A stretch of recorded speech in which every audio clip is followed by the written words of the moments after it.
जय भीम। साथियों, आज 6 दिसंबर है। पूरे देश और खासकर हमारे समाज के लिए आज का दिन बेहद ही भावुक कर देने वाला दिन है। परम पूज्य बाबा साहब डॉक्टर भीमराव अंबेडकर जी का आज परिनिर्वाण दिवस है। देश के सभी गरीबों, शोषितों, वंचितों की जिंदगी में नई उम्मीद, संभावनाएं और स्वाभिमान के लिए संघर्ष की मशाल जलाने वाले बाबा साहब डॉक्टर भीमराव अंबेडकर जी के हम सब कर्जदार हैं। हमारे समाज के मसीहा को मैं कोटि कोटि नमन करता हूं।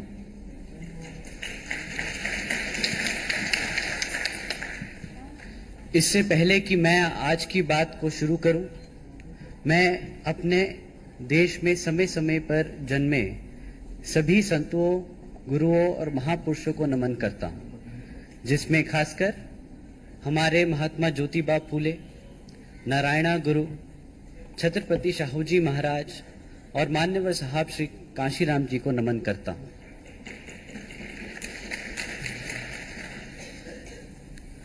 मान्यवर साहब श्री कांशीराम जी के विचारों को देश के कोने कोने तक ले जाने वाली और सब समाज को साथ लेकर शासन, प्रशासन व अनुशासन का उदाहरण देश को दिखाने वाली उनकी एकमात्र उत्तराधिकारी हैं हमारी आदरणीय बहन कुमारी मायावती जी।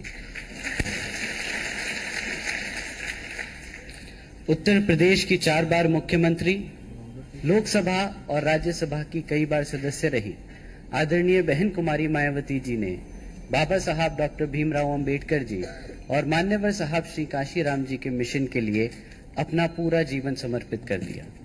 और मुझे गर्व है कि मुझे ऐसे महान नेता के नेतृत्व में काम करने का मौका मिला है। आदरणीय बहन कुमारी मायावती जी का मैं हार्दिक अभिनंदन और आभार व्यक्त करता हूं।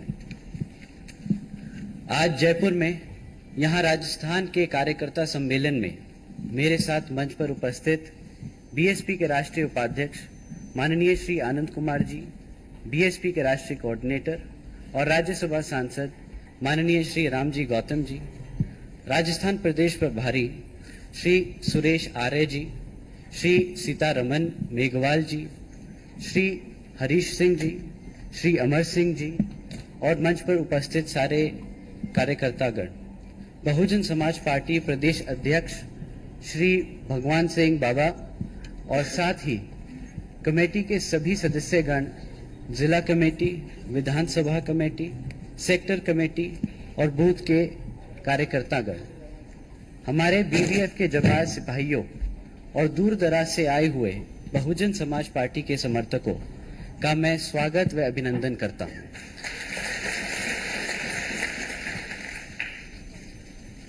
साथियों, बाबा साहब डॉक्टर भीमराव अंबेडकर जी ने भारत के 100 करोड़ लोगों का उनके समाज के अधिकार की लड़ाई लड़ने का हथियार दिया है। इसके लिए उन्होंने जीवन भर कड़ा तप किया, संघर्ष किया और अपने सपनों को एक मिशन में बदल दिया। बाबा साहब का ये सफर आसान नहीं रहा। बचपन से ही हर कदम पर उन्होंने भेदभाव का सामना करना पड़ा, लेकिन इसके बाद भी उन्होंने हर चुनौती का डटकर मुकाबला किया और उच्च शिक्षा हासिल की।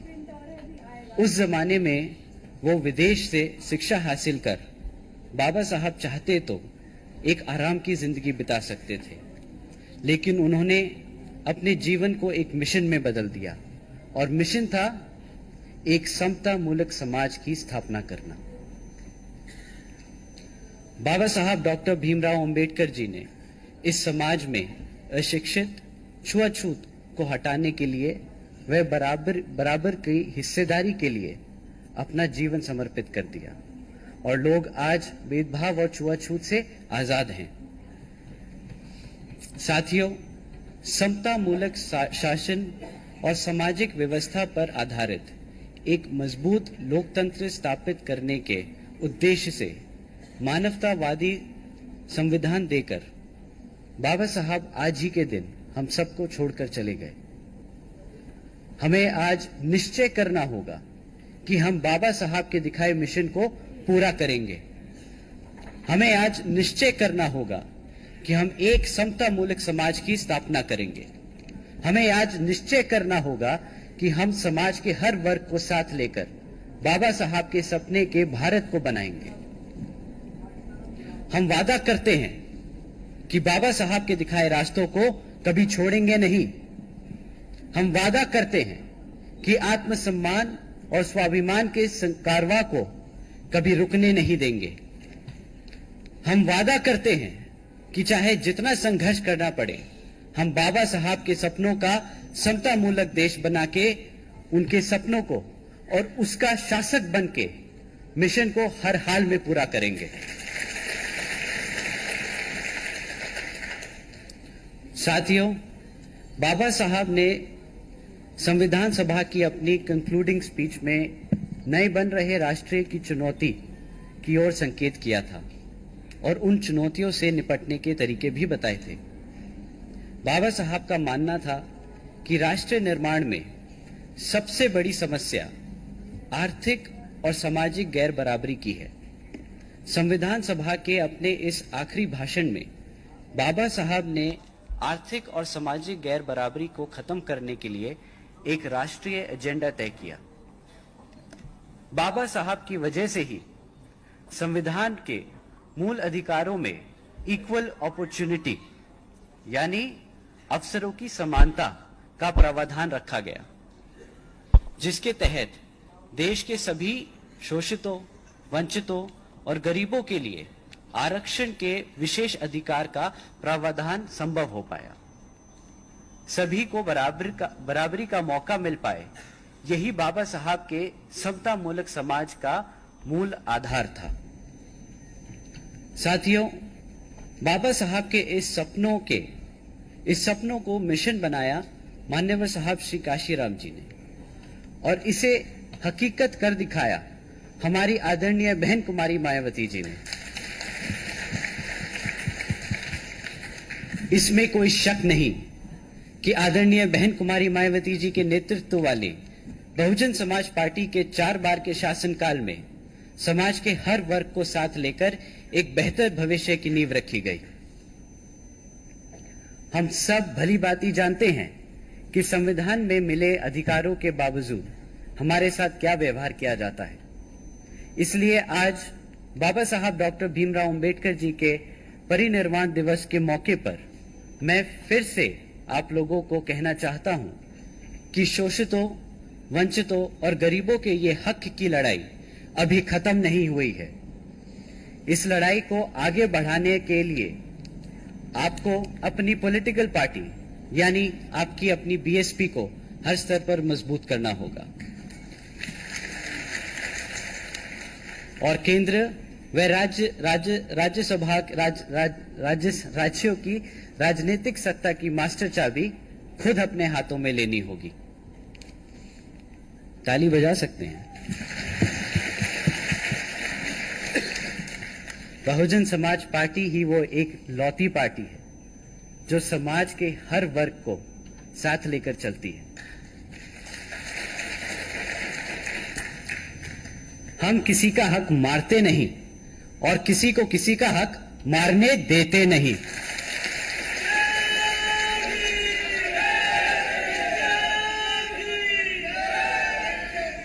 इसीलिए आदरणीय बहन कुमारी मायावती जी ने कहा है कि हमें सब समाज में से अपर कास्ट को साथ लेकर बहुजनों की सरकार बनानी है और ये काम तब तक पूरा नहीं होगा जब तक हमारे मिशन में 50% भागीदारी हमारे युवा वर्ग की नहीं होगी। मैं अपने युवा साथियों से खास विनती करता हूं कि बहुजन समाज पार्टी के मिशन से जुड़े हम सब यहां अपने महापुरुषों के शुरू किए हुए मिशन को आगे बढ़ाने के लिए ही आए हैं। हमें फूफाबाजी नहीं करनी, बल्कि अपने समाज के सबसे कमजोर साथियों को भी उनका मान सम्मान और अधिकार दिलाना है। इसीलिए मैं अपने युवा साथियों को बाबा साहब डॉक्टर भीमराव अंबेडकर जी की एक और कही बात याद दिलाना चाहूंगा। बाबा साहब ने कहा था कि अगर ताकतवर बनना है तो पहले खुद को शिक्षित बनाओ, फिर खुद को संगठित बनाओ और तब संघर्षशील बनो। तभी आप सही तरीके से मिशन को साथ लेके आगे बढ़ पाएंगे। मैं फिर से आप लोगों को ये साफ कर देना चाहूंगा कि ये लड़ाई हमारे मान की है, ये लड़ाई हमारे सम्मान की है, ये लड़ाई हमारे स्वाभिमान की है। 2007 से 2012 तक के बेमिसाल शासनकाल में बहन जी ने यह दिखा दिया है कि अगर सत्ता आपके हाथों में है, अगर आपके इरादे नेक हैं और अगर आप में इच्छा शक्ति है तो व्यवस्था और समाज दोनों आपके साथ खड़े हो जाएंगे। उत्तर प्रदेश में 4 बार के शासनकाल में बहन जी के शासन, बहन जी के प्रशासन और बहन जी के लाए हुए प्रशासनिक अनुशासन ने दुनिया को बता दिया कि असल मायने में सुशासन होता कैसे है। एक शासन जिसमें सभी को न्याय मिला, सम्मान मिला और सभी को समान अधिकार मिला। अपने इस मिशन को आदरणीय बहन कुमारी मायावती जी ने कैसे हासिल किया? उन्होंने नौजवानों को नौकरी दी, हमारी महिलाओं को शिक्षा दी, व्यापारियों को सुरक्षा दी। अपने शासनकाल में 1 लाख से ज्यादा सफाई कर्मचारियों को भर्ती किया गया। पुलिस बल को मजबूत किया गया। एक साथ 2 लाख से अधिक जवानों को पुलिस फोर्स में भर्ती किया गया। 90,000 शिक्षकों को नौकरी दी गई। और आपको जानकर हैरानी होगी कि रोजगार के ये मौके तब मिले जब पूरी दुनिया में मंदी का दौर चल रहा था और लोगों को नौकरी से निकाला जा रहा था। एक तरफ जहां दुनिया में बेरोजगारी बढ़ रही थी, वहीं उत्तर प्रदेश में आदरणीय बहन कुमारी मायावती जी लोगों को लाइन में लगाकर रोजगार दे रही थी। अपने शासनकाल में आदरणीय बहन कुमारी मायावती जी ने किसानों की तरक्की के लिए भी हर संभव कार्य किए। गन्ना समर्थक मूल्य में जबरदस्त वृद्धि की गई। मिल्क प्रोडक्शन में यूपी को देश में नंबर 1 बनाया गया। किसानों का पिछले शासनकाल में बकाया गन्ना मूल्य सहित 42,700 करोड़ रुपए का रिकॉर्ड भुगतान किया गया। इससे यूपी के किसान की उस दौरान आय दुगनी हो गई। कृषि भूमि आवंटन योजना के तहत कई लाखों गरीबों व भूमिहीन परिवारों को भूमालिक बनाया गया। आदरणीय बहन कुमारी मायावती जी ने समाज के हर तबके के लिए काम किया है। आदरणीय बहन कुमारी मायावती जी का शासन हमेशा बहुजन समाज पार्टी के सर्जन हिताय व सर्जन सुखाय की नीति पर ही चला। कभी किसी के साथ भेदभाव नहीं हुआ। सर्व समाज सर्जन हिताय की नीति के तहत ही आदरणीय बहन कुमारी मायावती जी ने 2007 से 2012 तक के अपने कार्यकाल में जनरल कैटेगरी की सरकारी भर्ती पर लगी रोकों को भी हटाया। यही नहीं, उन्होंने सर्व समाज में से अपर कास्ट के युवा डॉक्टर्स, इंजीनियर्स आदि को सरकारी नौकरियां भी दी। साथ ही विभिन्न विभागों में पहले से खाली पड़े सरकारी पदों को विशेष अभियान चलाकर भरा गया और लोगों को सरकारी नौकरी दी गई। सर्व समाज के तमाम छात्रों की डॉक्टरी, इंजीनियरिंग और मैनेजमेंट आदि के उच्च प्रोफेशन में पूरी भागीदारी करने के लिए लखनऊ में छत्रपति शाहूजी महाराज प्रशिक्षण केंद्र की स्थापना भी की गई। मैं बहन जी का जितना भी शुक्रिया अदा करूं उतना ही कम है, क्योंकि आज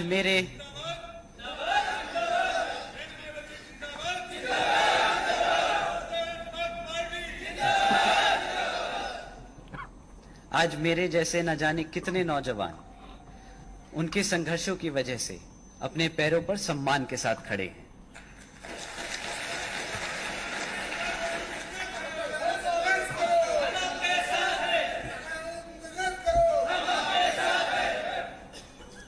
हमें यकीन था कि हम पर होने वाले किसी भी अन्याय के खिलाफ हमसे पहले खुद हमारी बहन जी हमारी ढाल बनकर खड़ी हैं।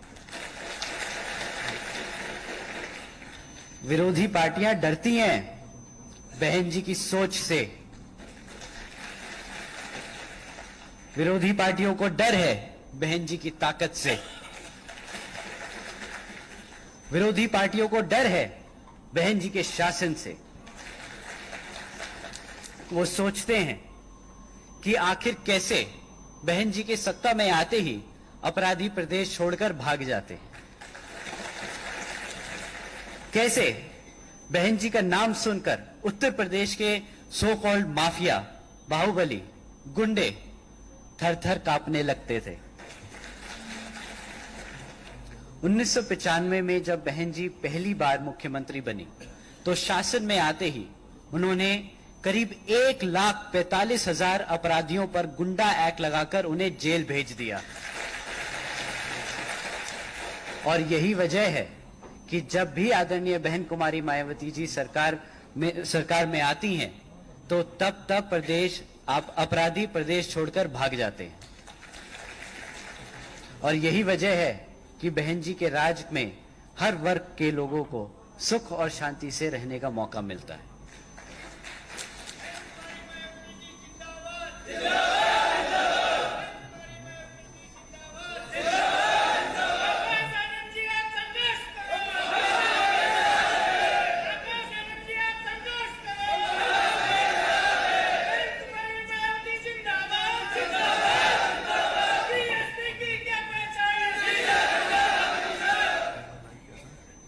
फिर चाहे वो हमारी माताएं बहनें हो, बुजुर्ग हो या फिर हमारा व्यापारी वर्ग, सत्ता में चाहे कांग्रेस हो या बीजेपी, इन दोनों ने ही सरकार में रह के हमेशा हम पर अपराध और हमारे साथ भेदभाव किया है।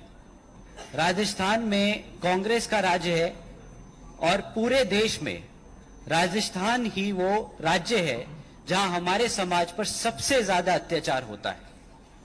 नेशनल क्राइम रिपोर्ट ब्यूरो यानी एनसीआरबी की रिपोर्ट बताती है कि उत्तर प्रदेश से भी ज्यादा अपराध हमारे समाज के लोगों पर यहां राजस्थान में होता है। उत्तर प्रदेश में भाजपा का शासन है और राजस्थान में कांग्रेस का। अब आप लोग बताइए कि इन दोनों में से आखिर किस पे भरोसा किया जाए। हमने अब सभी दलों की सरकारों को देख लिया, कोई भी हमारे को सम्मान नहीं दे सका। सबने हमें सिर्फ और सिर्फ एक वोट बैंक की तरह देखा है और इस्तेमाल किया है।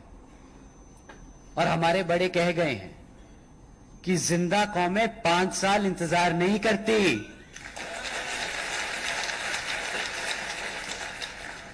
इसलिए अपनी पार्टी की ताकत को समझिए, अपने वोट की ताकत को समझिए और बहुजन समाज पार्टी को हर स्तर पर मजबूत कीजिए। जय भीम, जय भारत।